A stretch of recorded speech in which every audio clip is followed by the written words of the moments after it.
Hello friends, welcome to my channel more education junction. मैं हूं अंजू श्री मिश्रा। आज हम बाल्यावस्था के बारे में पढ़ेंगे, जो बाल विकास का सेकंड चरण है। बाल्यावस्था जो एग्ज़ाम में आते रहते हैं क्वेश्चन, जो इम्पॉर्टेंट फैक्ट्स हैं। हर एग्ज़ाम में सीटेट, एमपीटेट और आलटेट एग्ज़ाम में पूछे जाते हैं क्वेश्चन, इम्पॉर्टेंट क्वेश्चन। एक भी पॉइंट नहीं छोड़ेंगे। सारे इस क्वेश्चन जो एग्ज़ाम में आए हुए हैं सभी को हमने इसमें ऐड किया है। तो चलिए स्टार्ट करते हैं। जो शैशवावस्था के बाद बाल्यावस्था का आरंभ होता है। यह जो बाल्यावस्था होती है वो 6 से 12 वर्ष तक की अवस्था को बाल्यावस्था के नाम से जाना जाता है। गाइस, 6 से 12 वर्ष की जो अवस्था होती है इसको पूरा बाल्यावस्था कहा जाता है, लेकिन 6 से 9 वर्ष की जो आयु होती है बालक की, वो होती है पूर्व बाल्यावस्था, और 9 से 12 होती है उत्तर बाल्यावस्था। इसको 2 भागों में बांटा गया है। चलिए आगे देखते हैं कि यह अवस्था बालक के व्यक्तित्व के निर्माण की होती है। गाइस, ये अवस्था जो होती है, इसी अवस्था में बालक का व्यक्तित्व का निर्माण होता है।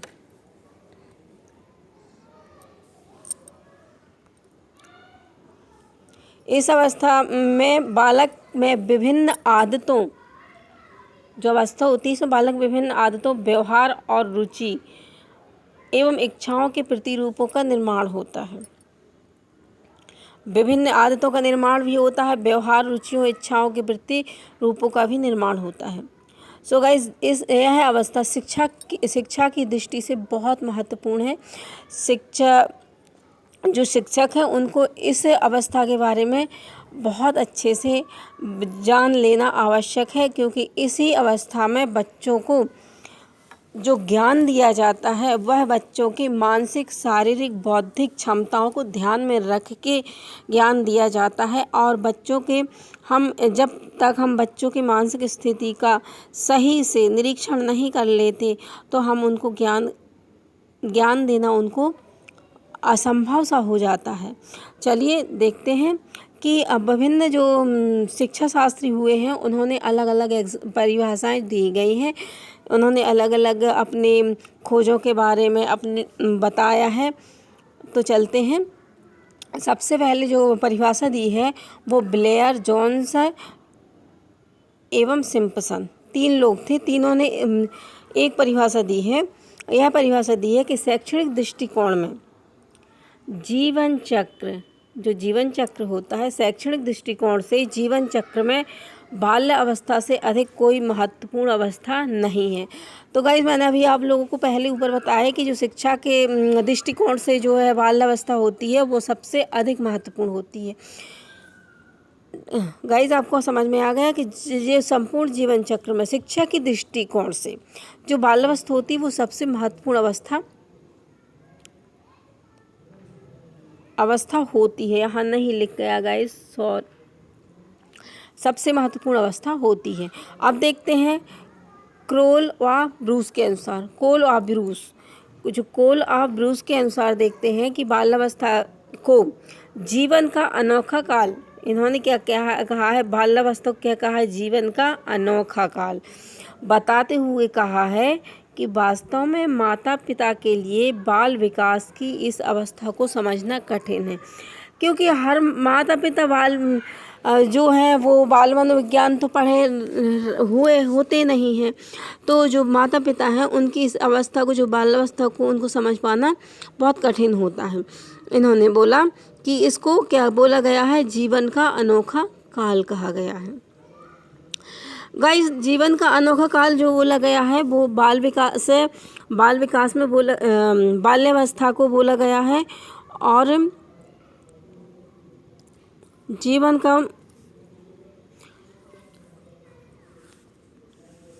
बाल विकास की इस अवस्था को समझना कठिन होता है माता पिता के लिए। चलिए नेक्स्ट पर आते हैं। स्टेंग ने क्या बोला है, बालक अपने को अति विशाल संसार में पाता है। स्टेंग ने क्या बोला है कि जब बच्चा छोटा रहता है, शैशव अवस्था में रहता है, तो उसको संसार से कोई लेना देना नहीं होता।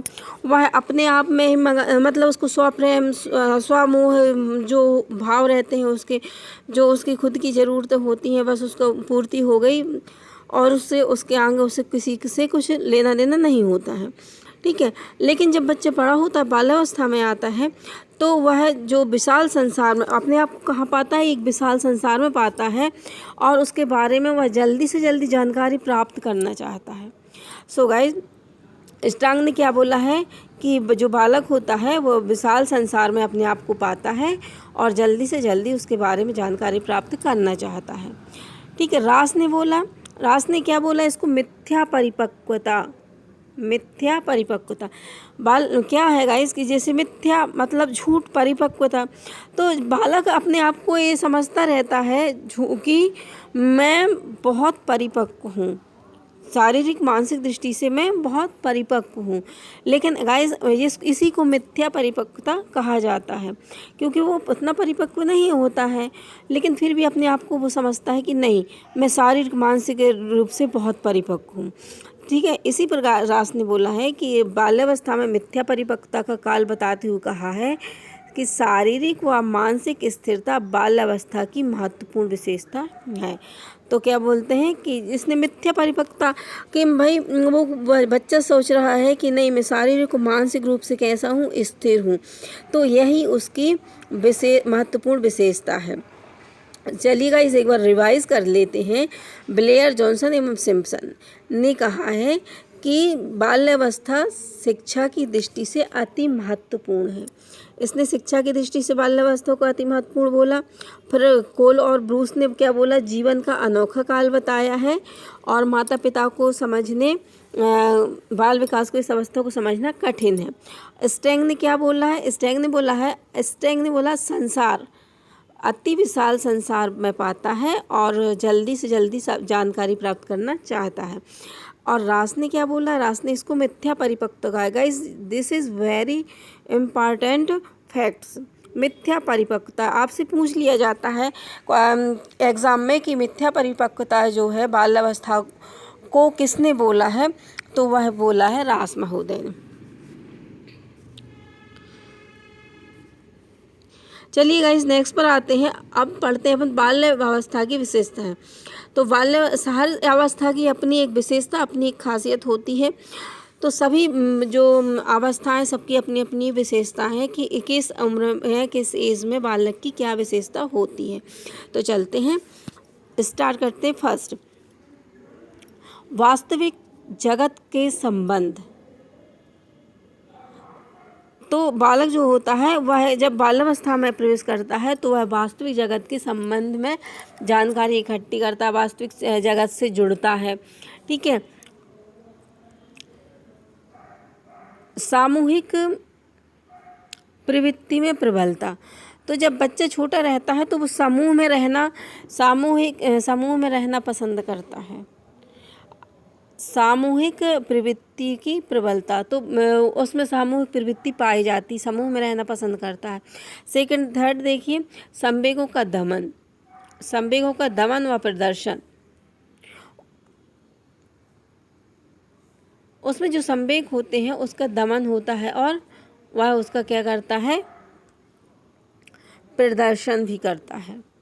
चलिए, दिखावटी बन करता है। छोटा बच्चा रहता है लेकिन फिर भी वो सोचता है कि लोग उसको प्रदर्शन ऐसा करता है कि सबका जो ध्यान है उस बच्चे के ऊपर मतलब केंद्रित हो, आकर्षित हो। फोर्थ में देखते हैं रुचियों में परिवर्तन। देखिए, जब बच्चा शिशुअवस्था में रहता है तो उसमें कुछ खास रुचियाँ नहीं होती, वह स्वप्रेम करता है, खुद की इच्छाओं की पूर्ति होती है।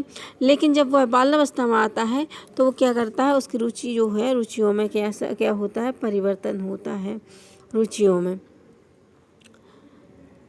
नेक्स्ट पर आते हैं, रचनात्मक कार्यों में आनंद। बच्चा क्या है, रचनात्मक कार्यों में आनंद लेने लगता है। किसी भी एक्टिविटी में कोई भी कार्य करता है तो वह आनंद के साथ करता है, उसको अच्छा लगता है। 7 पॉइंट पर आते हैं निरुद्देश भ्रमण की प्रवृत्ति। जब बच्चा 9 वर्ष का होता है ना, 9 से 12 वर्ष में बच्चा क्या होता है कि वह निरुद्देश भ्रमण की प्रवृत्ति पाई जाती है। यहाँ वहाँ यूँ ही घूमता रहता है, कोई उद्देश्य नहीं रहता है, लेकिन फिर भी वह घूमता है। नेक्स्ट पे आते हैं जिज्ञासा की प्रबलता। बाल्यावस्था में बच्चे में जिज्ञासा बहुत प्रबल होती है। वो हर चीज़ को जानने की इच्छा रखता है, हर चीज़ को जानना चाहता है। 9 में देखो संग्रह, उसे उसकी प्रवृत्ति संग्रह करने की प्रवृत्ति, हर चीज़ के वो संग्रह करता है, इकट्ठा करता है, वह इसकी प्रवृत्ति में पाया जाता है। नेक्स्ट देखते हैं मानसिक योग्यता में वृद्धि होती है। गाइस, जब बच्चा छोटा होता है तो उसकी मानसिक योग्यताएं कम होती हैं, लेकिन जब वो बाल्यावस्था में आता है तो उसकी जो मानसिक योग्यताएं होती हैं उसमें वृद्धि होती रहती है, मानसिक क्षमताओं में वृद्धि। नेक्स्ट आते हैं काम प्रवृत्ति की न्यूनता। गाइस, इसमें शैशवावस्था और किशोरावस्था, इनमें काम प्रवृत्ति पाई जाती है, लेकिन जो बाल्यावस्था होती है उसमें काम प्रवृत्ति की न्यूनता पाई जाती है, इसमें काम प्रवृत्ति नहीं होती। बच्चा इस पर कोई ध्यान नहीं देता, ना ही इसमें कोई रुचि रहती है इन लोगों की। नेक्स्ट पर आते हैं सामूहिक खेलों में रुचि। जब बच्चा छोटा होता है, बाल्यावस्था में प्रवेश करता है, तो उसमें सामूहिक खेलों में वह रुचि लेने लगता है। खेल कैसे खेलता है? समूह बनाकर खेलता है अपने फ्रेंड्स के साथ में। टोली की अवस्था भी इसी को कहा जाता है फ्रेंड्स। अभी हम आपको आगे चल के इसके उपनाम बताएंगे। तो वह सामूहिक अवस्था होती है, सामूहिक खेलों में रुचि लेते हैं। और नेक्स्ट देखते हैं बहुमुखी व्यक्तित्व का विकास। गाइस, जब बच्चा छोटा होता है, शैशवावस्था में होता है, तो वो अंतर्मुखी होता है। मीन्स अंतर्मुखी और बहुमुखी दो प्रकार के जो होते हैं, वो बच्चे होते हैं, लोग होते हैं। तो अंतर्मुखी होता है जो हम अपने आप में ही बिजी रहे, अपने आप में ही मगन रहे, किसी से उसको कोई मतलब ना हो। और जो बहिर्मुखी होता है वह दूसरों के सुख दुख, उनकी हर चीज़ों का बाहरी दुनिया से जुड़ा हुआ हो, वह कहलाता है बहिर्मुखी। तो बच्चे जो होते हैं बाल्यावस्था में, बहिर्मुखी व्यक्तित्व का विकास होता है उनका। और शारीरिक और मानसिक स्थिरता, जो नेक्स्ट में शारीरिक और मानसिक स्थिरता बाल्यावस्था में पाई जाती है। नेक्स्ट आते हैं सामाजिक गुणों का विकास। और इसी अवस्था में जो होता है, बच्चे में सामाजिक गुणों का विकास होता है।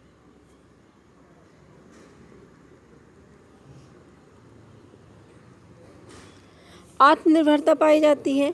गाइस, जब बच्चा छोटा होता है शैशवावस्था में, तो वह सब दूसरों पर निर्भर रहता है, लेकिन जैसे जैसे वो बाल्यावस्था में प्रवेश करता है तो आत्मनिर्भरता उसमें पाई जाती है। वो हर कार्य अपना खुद का कर लेता है, तो इसे गाइस बोलते हैं आत्मनिर्भरता। चलिए नेक्स्ट पर आते हैं। अब इनके उपनाम। उपनाम वेरी इंपॉर्टेंट है, जो हर एग्ज़ाम में पूछे जाते हैं। 1 नंबर 2 नंबर के क्वेश्चन तो इससे बनते ही हैं, जो उपनामों से, चाहे वो बाल्यावस्था हो, किशोरावस्था हो, शैशवावस्था। जो उपनाम है, इनके उपनाम आप लोगों को बहुत अच्छे से याद रहने चाहिए। तो चलिए हम इनको समझते हैं। प्रारंभिक विद्यालय की आयु। तो बाल्यावस्था को प्रारंभिक विद्यालय की आयु बोला जाता है। खेल की आयु भी बोला जाता है इसको, खेल की आयु बोला जाता है, प्रारंभिक विद्यालय की आयु बोला जाता है। टोली दल समूह की अवस्था बोली जाती है, क्योंकि बच्चा टोली में, दल में, समूह में खेलना रहना पसंद करता है, इसलिए इसको टोली की अवस्था भी कहा जाता है, दल समूह की अवस्था कहा जाता है। नेक्स्ट पर आते हैं। बाल्यावस्था को गैंग अवस्था भी बोला जाता है गाइस, इसमें क्योंकि बच्चे जो हैं वह टोली में, दल में रहना पसंद करते हैं, और इसी उम्र में नेता बनने की जो इच्छा होती है, इच्छा रहती है बच्चों की, प्रबल होती है कि नहीं, मैं गाइडेंस दूंगा, मैं नेता रहूँगा, है ना। तो इसी उम्र को गैंग अवस्था भी कहा जाता है। देखिएगा, इस मिथ्या परिपक्वता काल, हमने आपको बताया था ना कि ऊपर जो रास महोदय हैं उन्होंने कहा मिथ्या परिपक्वता का काल, इसी को बोला गया है। कल्पना शक्ति एवं अमूर्त चिंतन के प्रारंभ का काल। तो जो कल्पना शक्ति है क्योंकि बच्चा जो होता है, छोटा बच्चा होता है, शैशवावस्था में जो बच्चा होता है वो कल्पना शक्ति में रहता है, कल्पना में रहता है, लेकिन उसमें अमूर्त चिंतन का प्रारंभ नहीं होता। क्योंकि बच्चे को जो शैशवावस्था में किसी भी वस्तु को दिखा के बताया जाता है कि देखो ये, जैसे एप्पल है तो उसको एप्पल दिखाया जाता है पहले, जैसे एलिफेंट है तो उसको एलिफेंट दिखाया जाता है, उसका प्रारूप दिखाया जाता है कि ये एलिफेंट है। तो जब तक उसको मूर्त चीज़ें दिखानी पड़ती हैं तब वो समझता है। लेकिन वह अब बड़ा हो चुका है, बाल्यावस्था में है चूँकि, तो उसको अमूर्त चिंतन का प्रारंभ हो जाता है। बाल्यावस्था से प्रारंभ होता है गाइस, बाल्यावस्था से प्रारंभ होता है। चलिए नेक्स्ट पर आते, गंदी अवस्था बोला जाता है। गाइस इसको गंदी अवस्था क्यों बोला जाता है, आप लोगों को दिमाग में आता होगा कि वो इसलिए बोला जाता है क्योंकि जब बच्चा छोटा रहता है, बाल्यावस्था में रहता है, तो वो यहाँ वहाँ खेलता रहता है, अपने कपड़े गंदे करता रहता है, उसको ध्यान नहीं रहता है कि ये गंदा हो रहा है, या साफ़ सफाई का ज़्यादा ध्यान नहीं रख पाता है क्योंकि वो खेलने में बिजी रहता है और उसको अपने फ्रेंड्सों में बिजी रहता है ज़्यादा। तो इसलिए वो इसको गंदी अवस्था कहा गया है। नेक्स्ट पर आते हैं वैचारिक क्रिया की अवस्था। गाइस बच्चा इस अवस्था में विचार करने लगता है, किसी भी टॉपिक पर, किसी भी बात पर वह क्या करने लगता है, विचार करने लगता है। ठीक है, विचार करके ही कार्य करता है। क्योंकि जब शैशवावस्था में बच्चा विचार नहीं करता, बच्चा कार्य करता है, और लेकिन इस पर बच्चा विचार करने लगता है। चलिए नेक्स्ट पर आते हैं निर्माणकारी अवस्था। और यह अवस्था होती है, हम लोगों ने अभी ऊपर पढ़ चुके हैं कि निर्माणकारी अवस्था, तो बाल्यावस्था को निर्माणकारी अवस्था भी बोला गया है। मूर्त संक्रियात्मक अवस्था, क्या बोला गया है गाइस, इसको मूर्त संक्रियात्मक अवस्था बोला गया है। देखिए मूर्त मतलब हमने आपको बताया था मूर्त और अमूर्त। मूर्त मतलब होता है कि बच्चों को किसी चीज़ को बताया जाए कि हाँ ये एलिफेंट है, या ये हाथी है, ये चिड़िया है, खरगोश है, आपको मूर्त बताना पड़ेगा। तो वह जो जब कोई चीज़ प्रत्यक्ष रूप से बच्चा देखता है तो उसको बोलते हैं मूर्त। लेकिन जब हम सिर्फ उसको बताते हैं, उसको कोई चीज़ सामने नहीं रखते हैं और उसके बारे में उसको सोचने की या टॉपिक कुछ लिखने का या कुछ बताने का बोला जाए, तो वो कहलाता है अमूर्त चिंतन। तो इस अवस्था को मूर्त संक्रियात्मक अवस्था भी कहा जाता है गाइस।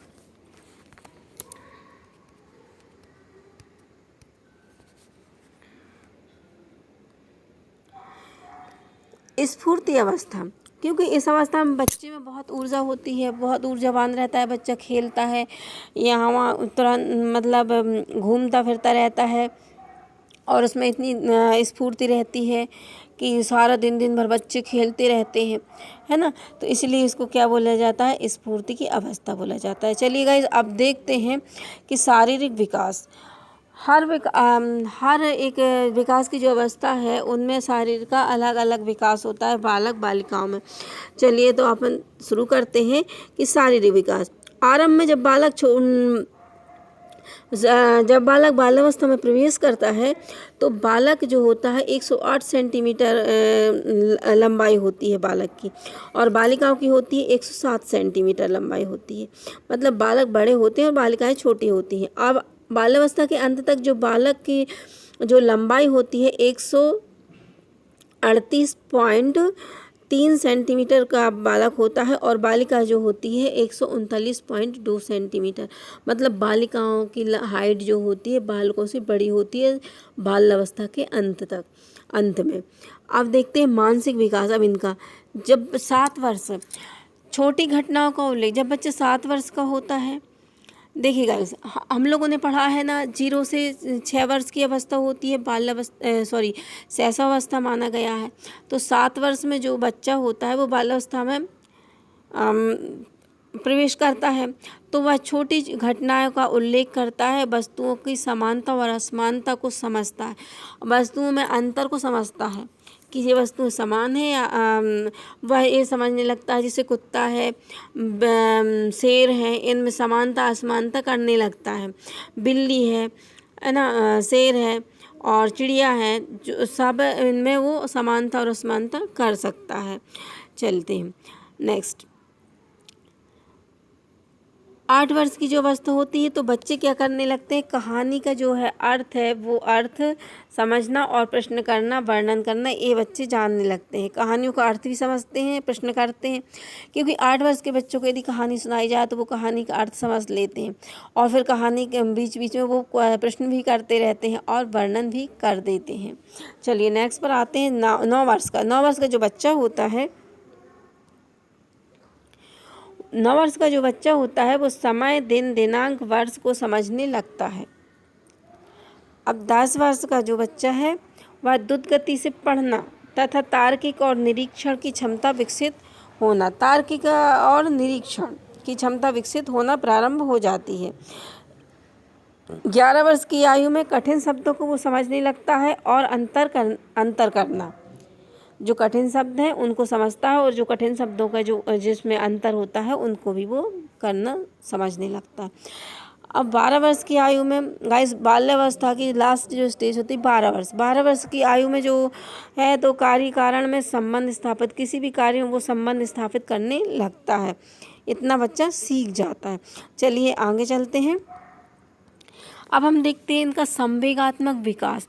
गाइस संवेग आप समझते होंगे, संवेग मतलब होता है जैसे हम प्रेम है, भूख है ना, क्रोध है, घृणा है, जो मन में जो उठते हैं वो क्या कहलाते हैं, संवेग। मन के जो भाव होते हैं तो वो संवेग कहलाते हैं। तो इनमें है ना संवेग की जो संवेगात्मक विकास भी होता है। तो देखिए संवेग नियंत्रण, बच्चे संवेगों का नियंत्रण करने लगते हैं, है ना, और उसकी जो तीव्र इच्छाएं होती है ना उनमें कमी आ जाती है। ठीक है, नेक्स्ट देखते हैं द्वेष की भावना प्रबल होती है। बच्चों में जो होती है, छोटे बच्चे होते हैं बाल अवस्था में तो उनके द्वेष की भावना प्रबल होती है और भाई बहन में लड़ाई हो जाती है। छोटे छोटे बच्चे रहते हैं, भाई बहन होते हैं, वो लड़ाई हो जाती है उनमें, क्योंकि द्वेष की भावना उनमें प्रबल होती है। चलिए, इच्छा की पूर्ति न होने पर निराश होना। यदि इच्छा की पूर्ति सहसा बाल्यावस्था में नहीं हुई तो बच्चे कैसे हो जाते हैं, निराश हो जाते हैं। ठीक है, आनंद, उल्लास, सुख, प्रफुल्लता आदि का विकास भी इसी अवस्था में होता है। चलिए नेक्स्ट पर आते हैं गाइस, असफलता का भय। अब बच्चे छोटे हैं तो जो सहसावस्था होती है उसमें जो वर्तमान का भय होता है, उनको तुरंत का जो वर्तमान चल रहा है उसका भय होता है।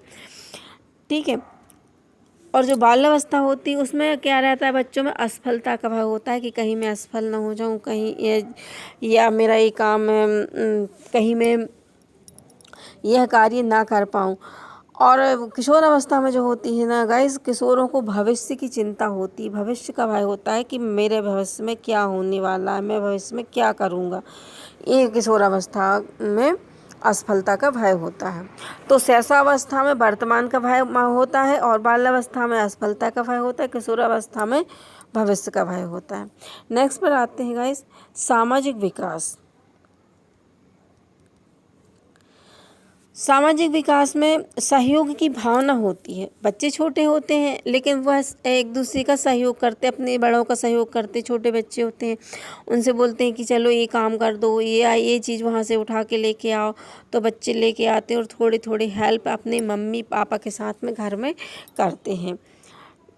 तो इससे से बच्चों में सहयोग की भावना का विकास होता है।